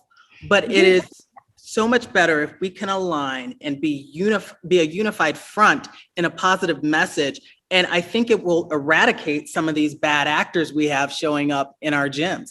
And so I align with you perfectly. I will go out here and kick somebody's ass in a heartbeat. But if Shane's backing me up, I'm kind of happy about that. Exactly. And I think that the other thing is that when we do that, we don't just help ourselves and the other women and the girls who are looking at us as who they're going to grow up to be, because that's a reality too. There are little girls in little pink gis who are looking at us as the examples of what they're going to be. But there's also other marginalized communities that we're dealing with. We're dealing with marginalized people of color who don't walk into a jiu-jitsu gym and see a lot of people who look like them.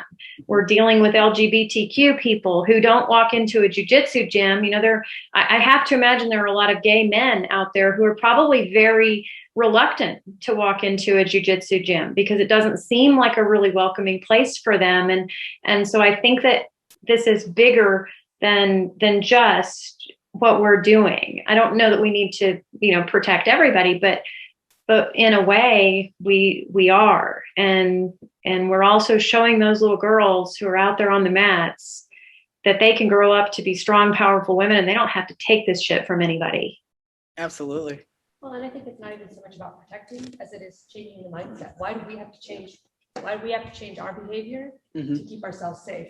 Yes. Shouldn't it be the behavior of the world at large that is changing so that everybody? Absolutely. I think we see that in society more often than not. Well, be safer. Don't go in a place where you could be attacked. And I'm like, that is not the solution. And I think you see that a lot in jiu-jitsu too. Well, maybe you shouldn't have gone to the bar with your group of teammates. If I can't trust the people in my gym, who can I trust? When I joined jiu-jitsu, all of my regular friends, they kind of took a back seat. All of my friends became jiu-jitsu people. And so if I can't trust these people in and out of the gym, then we're doing it all wrong. So does anybody else have anything to suggest, any advice to the group? I like to say something. This is Blue. Hi. I'm wondering if in the future maybe there's a way to work with like therapists or psychologists that may be willing to put in like pro bono or something. Just that's what's helped me a lot is going to counseling and therapy. In all honesty, I needed a lot of help. I was someone that was like hyper independent, which is actually a trauma response. Being like, I don't need help, like fuck off, I don't want to talk to you. And I was like that for a long time until like just things like imploded and it just got really, really bad.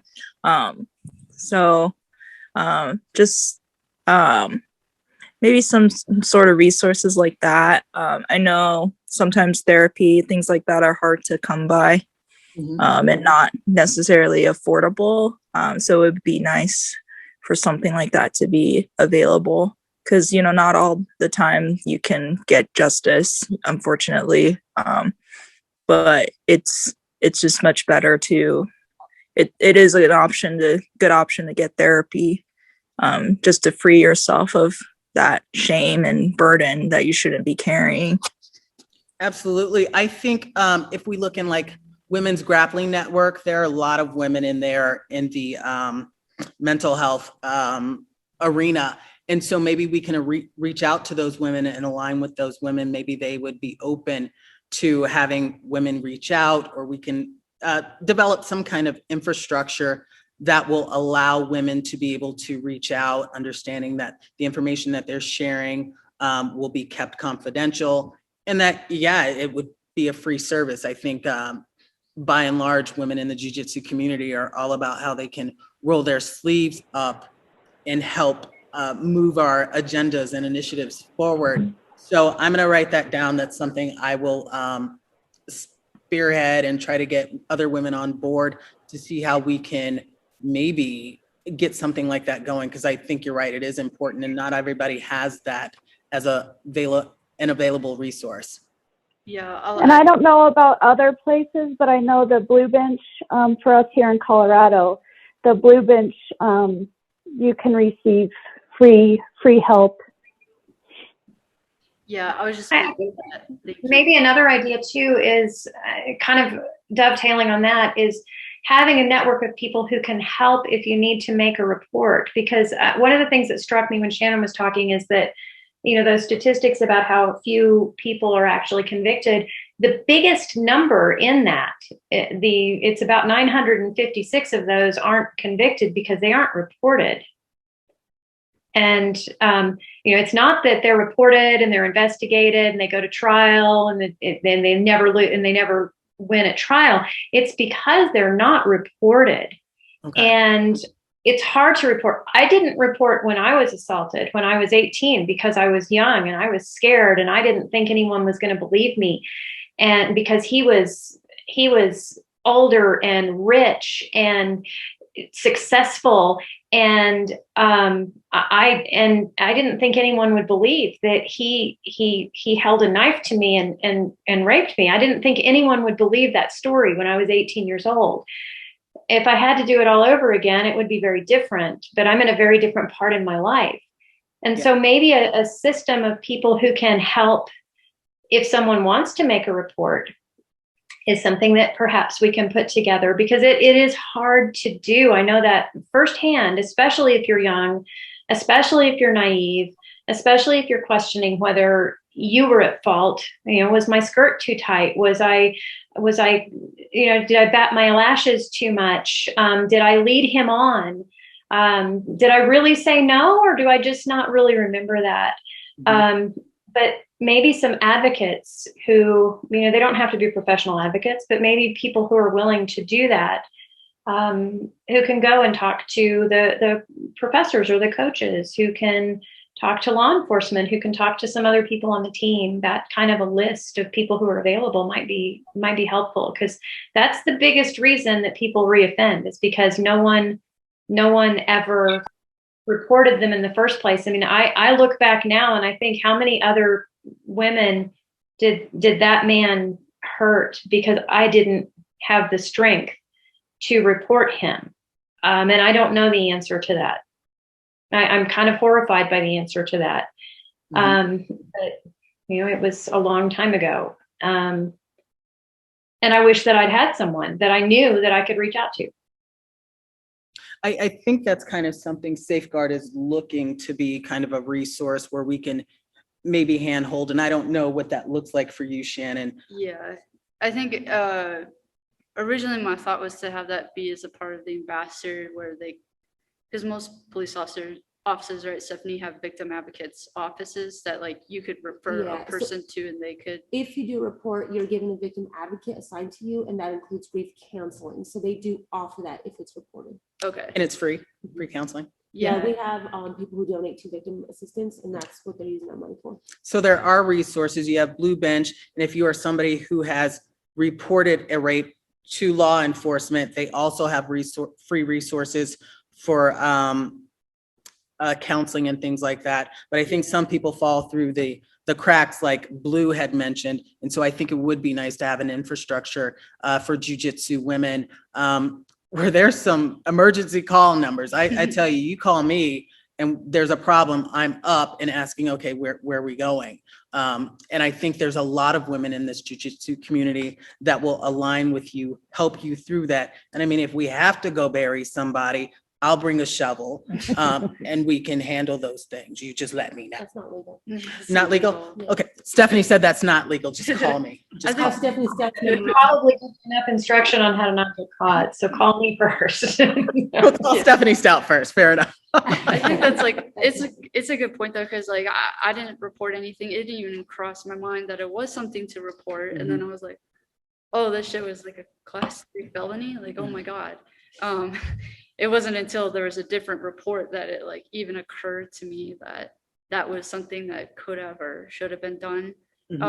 So even maybe just more awareness to hey, if these things happen to you, well, that was great. The talk you did, here's steps you should take. Is I think especially if you're in the doubt, what was that? What did that happen? And then the thought of making a report, it's overwhelming. Yeah. What I think would be important is, if there are people on this Zoom call right now, if you are somebody who can be a resource, somebody can call on if any of those things happen, if you could put your information down there or send it to me privately, however you want to do that. And we can be a network of supporters for women who, if they've been sexually assaulted or they just had some weird shit going on the mat, they were touched inappropriately, we can be a resource for those people. And that's not everybody wants to do that. I'm certainly going to add my name to that list. But if you are in this group and you would like to be a resource for people, women or men who are going through that, provide your information. I will gather it all and we can pass that around to this group here. Shama, do you want to quickly go into Girls and Geese, who you are, safe culture, and when we can expect a COVID-safe event? Yeah. So first off, I want to say that, this is such an important conversation for us to be having. I remember when the first awareness on a widespread level came in the jiu-jitsu community, and it was horrifying for us for a number of reasons.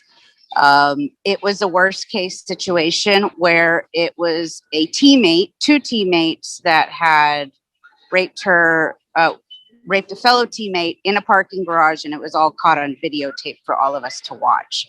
And that shook the community to the core, to a point where we realized that, this could no longer be swept under the rug.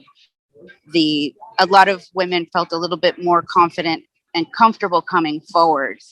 I think with an issue like this, it's really important to stress education, and a lot of these gym owners, in my experience, don't know how to handle this situation because this is a new situation.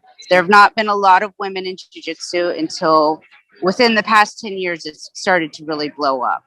So educating them on how to handle this sort of situation when it comes to their, comes to their door to address, and helping them to understand that this is really hard for victims to step forward and say anything on any level, from, hey, my instructor's harassing me or sending me dick pics or inappropriate things of that nature. How do they handle this? And I think that's something that really needs to be addressed, because again, you're talking about men who do want to support women in the community, but don't really know how to handle the situation because it is so fresh. It is so new. It's not something that a lot of them have experience in. So I just want to say thank you for doing this. Thank you all for sharing the knowledge and information that's being discussed and shared here today. I think what Safeguard's doing is tremendous. I think it's past due. I think we really need this advocacy in the community and this education and this resource. As far as Girls and Geese go, Girls and Geese started 10 years ago or 12 years ago, I'm sorry. And it was designed to give women and girls in the community an opportunity to build a network, to come together and to have that sense of solidarity. That's something that we didn't have, again, because there just weren't women. And it was important to lay down that foundation from the start that we're not competition. We're not each other's competition. We can encourage and support and push each other to the heights that we want to go to as far as being an athlete, a competitor, or just a practitioner. And we can also provide that network for each other. And that's something that's super important to me. Again, I've been in this game for a long time. I've been training for 17 years now. And the fact that we're even having these discussions and it's not just whispers that you hear is a huge step in the right direction. Because it is a problem. It is a problem that has been around probably as long as women have been in jiu-jitsu, but it's only now that it's becoming more aware to all of us. So again, Girls and Geese is just a resource, a tool, an extension of that, a way for us to support each other. COVID's been rough. COVID's been real rough for the organization. Shriek has been helping out on this. We've switched to a lot of virtual platforms. We have started doing interview series with young up and coming practitioners, young girls, kind of highlighting them. We've also been featuring panel discussions. We had an episode where we talked about sexual predators in jiu-jitsu. We've talked about police brutality in jiu-jitsu and training officers, and that was a really interesting and enlightening experience. So there's a wide spread of topics that we're tackling during this whole pandemic, things that are relevant to society, things that are relevant to jiu-jitsu, things that are relevant to our journeys. So if you guys haven't checked that out, that's all at our YouTube station or our podcast. It's all on girlsandgeese.com. As far as Colorado goes, things are still pretty locked down. From what I hear, they're slowly starting to head in the right direction. So we're kind of looking at maybe summertime, hopefully being able to bring together everyone in the community again so that we can have that sense of connection that I'm sure a lot of us have very much missed. So hopefully we can do that soon. But thank you for having me on. I really have enjoyed being a part of this discussion and hearing everything that everyone has had to share. Thanks, Shama. Does anybody have any questions about geese or anything like that? We have quite a few ambassadors out in the Zoom world on here as well. And does anybody have any questions or anything to offer in general? I do have a quick question to you, Stephanie. I think Shama mentioned dick pics. Is that a crime? It depends. It depends. If you send one to someone who is under the age of 18, absolutely. If it is sent in a manner to be harassing, it can be. And one of the things we didn't talk about at all is, let's say that you and someone you were involved with took some dirty pictures of each other, which is real easy now that we all have phones. And you then break up and that person sends that picture to someone else. That's a huge problem that we're seeing right now of revenge porn. So it depends. It certainly can be. I would absolutely say that at the very least, it's harassing. It may not be an actual sex crime, but it may be a crime. And if you were involved with the person, it could be a crime of domestic violence. So there's a lot in that. There's a lot of calculus in that.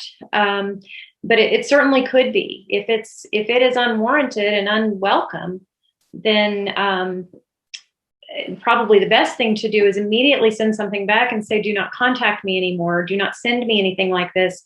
Because then if it happens again, it absolutely is criminal in nature. But again, there are a lot of things that are unethical or immoral that don't rise to the level of being criminal. And I think one of the things that Brad was saying is we need to stop this at the point when it's unethical and immoral before it becomes criminal. And so stopping that in its tracks. I actually dealt with a situation in a jiu-jitsu community where someone reached out to me, and that had happened in their gym. It was a gym owner who had a student at the gym who was making unwanted advances, some of them photographic, some of them other ways.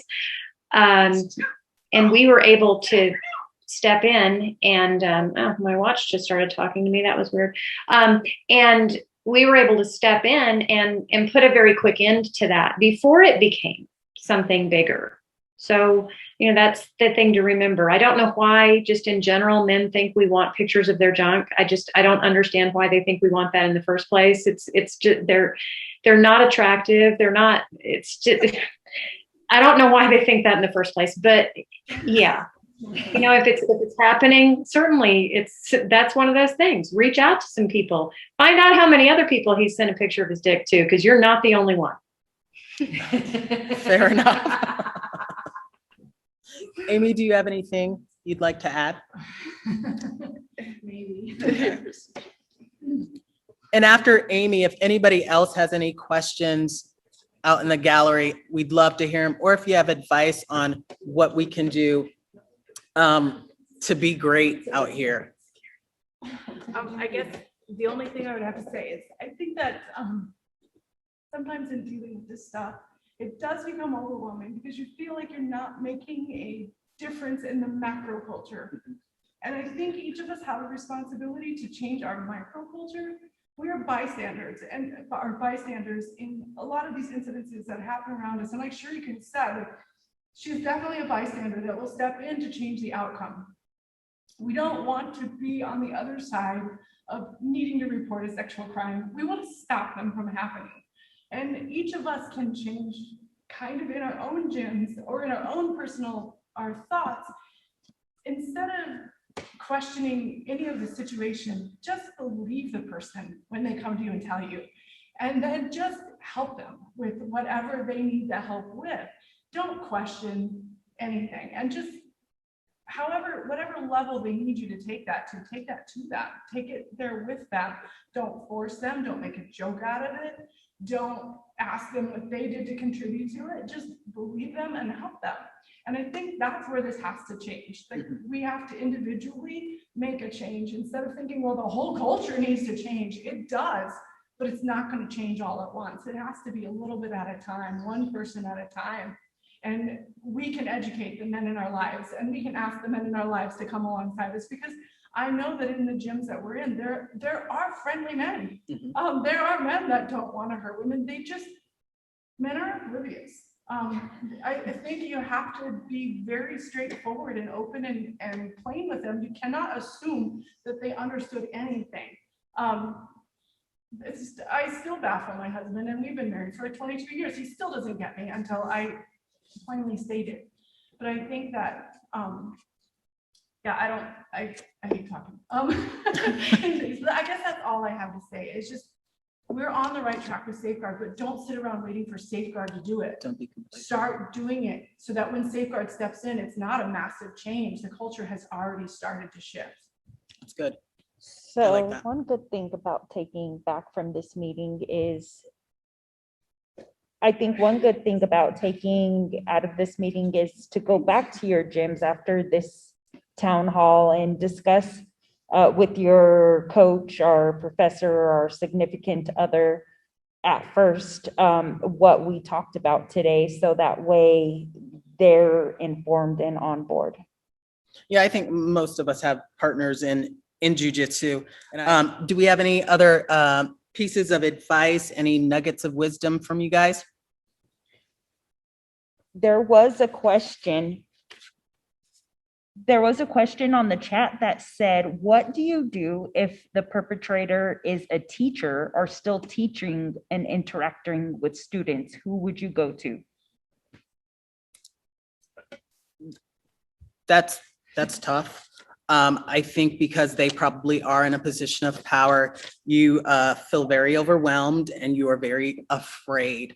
But if you are in the Colorado community anyway, I think there are women you can go to. I will first raise my hand. Certainly come to me. I have zero problems with banging that drum. But I think, if you're in another state, certainly reach out to me. But you guys have to find your tribe of women, and women you can trust, because some of us are a little shifty around here. But find your women, and please reach out to me. If you have a problem, I have zero problems with trying to reach out to somebody in your local area to get stuff going. I am not afraid of that stuff, and I will not be silent. And I can find you a lawyer no matter where you live. So if Awesome. you need that, I've got people who know people just about anywhere. So if you need a lawyer, call me. I'm happy to find you someone who can help and advise you, even if you aren't in Colorado. Yeah, Stephanie Stout is on Facebook. Find her. She is a wealth of resource. I have contacted her more times than I care to admit here in the past year. So definitely reach out. Understand that you have resources in this room and on this call. Anybody have anything else to provide? Okay, I'm going to close it out with this. I have a woman who reached out to me. She's a survivor of rape, and she wanted me to share this, and it's very poignant. Let me find it. She says, I would like to share insight on the importance of strong leadership in the sport of jiu-jitsu. I understand the discomfort, the fear, the desire to distance yourself as far as possible, as soon as possible, as soon as one utters the dreaded R word. I empathize with the professor's difficult path that lies ahead when a student is harmed by a fellow teammate. However, this moment provides you with two opportunities. One, stand up as a strong leader and use your voice and influence to express zero tolerance towards sexual misconduct of any kind. Or two, to continue to perpetuate rape culture by reinforcing detachment and distrust of a victim of a traumatic experience. Jiu-jitsu is already a male-dominated, aggressive sport, but it's also enlightening, spiritual, and healing when placed in the right leader's hands. Simply put, as a professor or coach, your voice, your actions matter. Whether your students are 7 or 47, they absorb your influence, ultimately shaping their character over time. This cycle of sexual assault, followed by deafening silence by leadership, has to end. This is way bigger than me and my experience. I am just one of many. Please help this community recover from the damaging reputation it is gaining by taking a stand against sexual violence. So if nobody else has anything, we appreciate your time. You guys are beacons in this community. What you do matters. I don't care what belt you have. If you take a stand, I am following you. And I think that goes for all these women in this room. If you guys want to follow up, you have any additional questions, let's try to stay in touch and figure out how we can make this community great for all of us. So thank you guys. We'll see you soon. Take care. Bye.